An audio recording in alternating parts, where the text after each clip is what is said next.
2 साल पहले की बात है। पूजा नाम की एक लड़की थी जो पटना के एक कोचिंग क्लास में बैंकिंग की तैयारी करती थी। पूजा की कोचिंग क्लास के नीचे एक छोटा सा रेस्टोरेंट था।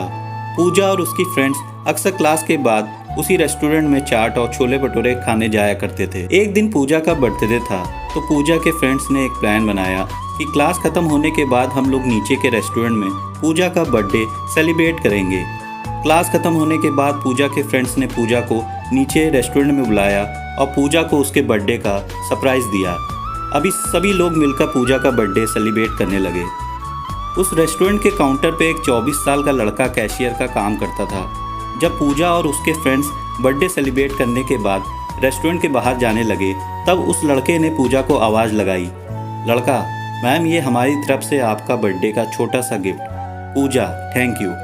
रात को जब पूजा ने उस लड़के के द्वारा दिए गए गिफ्ट को खोला तो देखा कि अंदर एक छोटी सी प्रिंसेस थी जो कि एक पेड़ के नीचे बैठी थी और उस गिफ्ट के अंदर एक लेटर भी था। पूजा ने उस लेटर को पढ़ा। उसमें लिखा था, पूजा आप बहुत ही मासूम और प्यारी हो। जब भी आप रेस्टोरेंट में आती हो तो मेरी नज़र सिर्फ आपके चेहरे को ही देखती रहती है। आपकी मुस्कुराहट को देखकर मेरे भी चेहरे में एक चमक आ जाती है।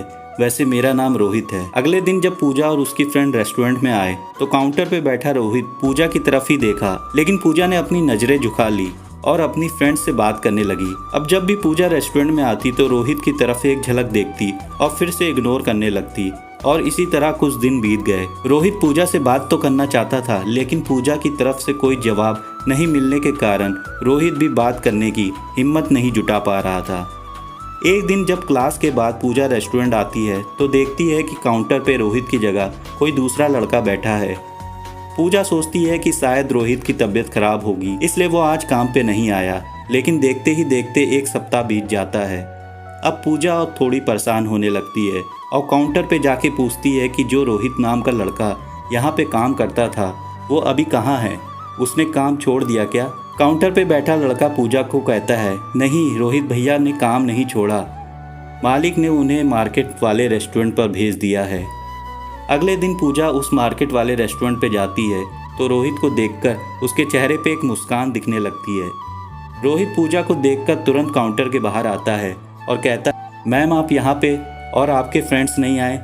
पूजा, नहीं, बात ऐसी है कि कुछ काम से मार्केट आई थी और मुझे थोड़ी भूख सी लगी थी तो मैं यहाँ आ गई। रोहित, अच्छा किया मैम, आप बैठो, मैं आपके लिए कुछ लेकर आता हूँ। पूजा, आपका नाम रोहित है ना? रोहित, हाँ। पूजा, मुझे आपसे कुछ बात करनी है, कल मुझसे क्लास के बाद मिल सकते हो? रोहित, ठीक है मैम, कल मैं क्लास के बाद आपसे मिलूँगा। क्लास ख़त्म होने के बाद दोनों मिलते हैं। पूजा रोहित से कहती है कि देखो, आप मुझे अच्छे लगते हो लेकिन मैं इस प्यार में नहीं पड़ना चाहती, मुझे अपने पढ़ाई और कैरियर को देखना है। रोहित ने कहा, देखो मैम, मैं ऐसा कुछ नहीं करूँगा जिससे आपकी पढ़ाई को कोई नुकसान हो। मैं क्या करूँ, आपको देखते ही देखते मुझे आपसे कब प्यार हो गया मुझे पता ही नहीं चला। अब दिल चाहता है कि अपनी पूरी ज़िंदगी आपके साथ ही रहूँ। पूजा रोहित की बात सुनकर वहाँ से चली जाती है। रात में पूजा सिर्फ रोहित के बारे में ही सोच रही थी क्योंकि पूजा के दिल में रोहित के लिए प्यार जागने लगा था। अगले दिन शाम में पूजा मार्केट वाले रेस्टोरेंट जाती है और रोहित को एक लेटर देकर वहाँ से चली जाती है। रोहित जब उस लेटर को पढ़ता है तो उसमें लिखा रहता है, रोहित, मुझे भी तुमसे अब प्यार होने लगा है। ये पढ़कर रोहित की खुशी का ठिकाना नहीं रहता। वह उस लेटर को चूमता है और अपनी जेब में रख लेता है। तो इस तरह पूजा और रोहित के प्यार की शुरुआत होती है।